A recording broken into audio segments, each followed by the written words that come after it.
जो दिन भारत के लोकतंत्र पे सबसे बड़ा प्रहार है, उसको एक तबका अगर बहुत प्राइड की तरह लेता है, सेलिब्रेशन की तरह लेता है, तो ये अपने आप में हमारे सामने एक बड़ा मैसेज है।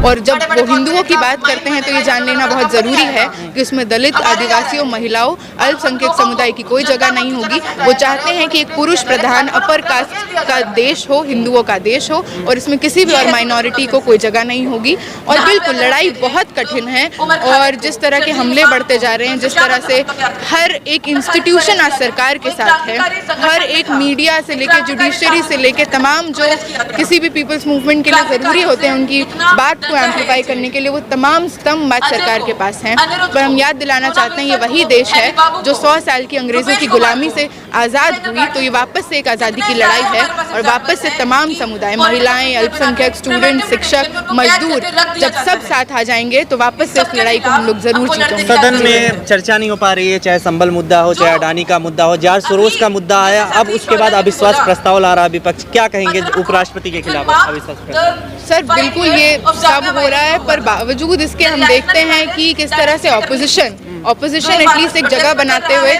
चाहे वो नीट स्कैम की बात हो, नेट स्कैम की बात हो, लगातार विपक्ष ने आवाज़ उठाई और सड़कों की आवाज़ संसद में उठ रही है। तो आज ये ज़रूर है कि सरकार डरी हुई है, इसलिए इस तरह की चीज़ें हो रही हैं, कैंसिल हो जा रहे हैं सेशन, तमाम तरह से लोगों को नोटिस मिल रहे हैं, सब कुछ हुआ। एक दौर हमने ये भी देखा कि पूरे पार्लियामेंट को खाली कर दिया जाता है। और मैं वही कहूँगी 24 के चुनाव ने एक टक्कर तो दी है मोदी को, और ये एक तरह से मैंडेट भी है जनता को कि आपको फुल वास्ट मेजॉरिटी, पूरा मेजॉरिटी नहीं आया है तो आपसे सब सहमत नहीं है। तो मैं इसको ऐसे ही देखती हूँ कि बहुत ज़रूरी लड़ाई है, और संसद से भी, सड़क से भी इसको लड़ना है। लेकिन महाराष्ट्र का तो चुनाव जो हुआ उसमें ये कहा गया कि पूरी तरह से बीजेपी ने फिर से गेन कर लिया लोकसभा की। हाँ सर बिल्कुल, महाराष्ट्र में गेन कर लिया, पर आप अगर इस तरह से देखें कि जगह जगह ये भी जो आ रहा है, ईवीएम पे एक बात चलती है ना, जगह जगह हम देख रहे हैं किसी यूपी में मुस्लिम मेजॉरिटी एरियाज के लोगों को वोट करने नहीं दिया जा रहा है। तो सारी घटनाएं तो हमारे सामने है कि ये जो मेजॉरिटी जिसको वो लोग कह रहे हैं, ये मेजॉरिटी आ कैसे रहा है। आप दलितों को वोट करने नहीं दे रहे हैं, आप मुस्लिमों को वोट करने नहीं दे रहे हैं। हम लोकसभा चुनाव के टाइम देखते हैं कि किस तरह से केरल में, कर्नाटक में कहीं कहीं पे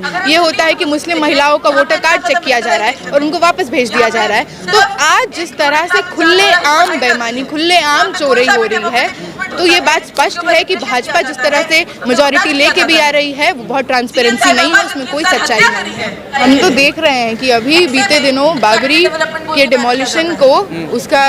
वापस से वो उसको 30-35 साल हो गए, और उसका वो था, एनिवर्सरी था बाबरी डिमोलिशन का, और हम देखते हैं कि उस दिन कैंपसेस में कोई एबीवीपी, आरएसएस, तमाम लोग किस तरह से उसको सेलिब्रेट कर रहे हैं। जो दिन भारत के लोकतंत्र पे सबसे बड़ा प्रहार है, उसको एक तबका अगर बहुत प्राइड की तरह लेता है, सेलिब्रेशन की तरह लेता है, तो ये अपने आप में हमारे सामने एक बड़ा मैसेज है कि किस तरह से ये लोग एक पर्टिकुलर समुदाय को ख़त्म कर देना चाहते हैं। उनके धर्म की जो जगहें हैं, जो कि उनको मिलता है, संविधान से उनको ये अधिकार मिलता है कि आप अपने रिलीजियस प्रैक्टिसेस को फुल्ली फ्रीली प्रैक्टिस कर सकते हैं, उस चीज़ पे कितना बड़ा हमला है।